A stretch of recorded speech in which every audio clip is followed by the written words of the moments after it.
অভিষেক বন্দ্যোপাধ্যায়কে নিয়ে 24 ঘন্টার মধ্যেই পদক্ষেপ করা হলো। অভিষেককে নিয়ে বড় সিদ্ধান্ত রাজ্য সরকারের। এবার কি আরো বড় বিপাকে তৃণমূলের সেকেন্ড ইন কমান্ডো কি সিদ্ধান্ত নিল রাজ্য সরকার, জানুন বিস্তারিত।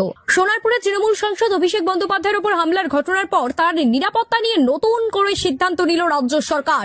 আগে তার Z+ নিরাপত্তা তুলে নেওয়া হলেও এবার তাকে X ক্যাটাগরি নিরাপত্তা দেওয়া হবে। ফলে আগের তুলনায় আরো বেশি নিরাপত্তা রক্ষী তার সঙ্গে থাকবেন। সরকারি সূত্রে জানা গিয়েছে, ডায়মন্ড হারবারের সাংসদ অভিষেক বন্দ্যোপাধ্যায়কে এবার থেকে X ক্যাটাগরি নিরাপত্তা দেওয়া হবে। বর্তমানে তার সঙ্গে 2 জন নিরাপত্তারক্ষী থাকলেও নতুন ব্যবস্থায় সেই সংখ্যা বেড়ে 3 হবে।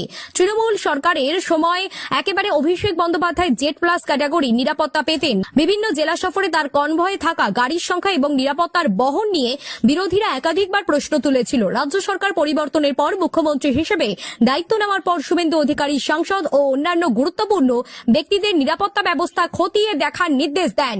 সেই পর্যালোচনার পরই অভিষেকের Z+ নিরাপত্তা তুলে নেওয়া হয়। পাশাপাশি তার হরিশ মুখার্জি রোডের বাড়ির সামনে থাকা পুলিশি নিরাপত্তাও সরিয়ে নেওয়া হয়।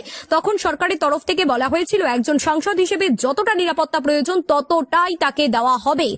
এরপর থেকে 2 জন নিরাপত্তারক্ষী নিয়ে চলাফেরা করেছিলেন অভিষেক। শুক্রবার সোনারপুরে এক মৃত তৃণমূল কর্মীর বাড়ির সঙ্গে দেখা করতে গিয়েছিলেন। তখনই হামলার মুখে পড়েন অভিষেক বন্দ্যোপাধ্যায়। সেই ঘটনাকে কেন্দ্র করে রাজ্য রাজনীতিতে ব্যাপক চর্চা শুরু হয়েছে।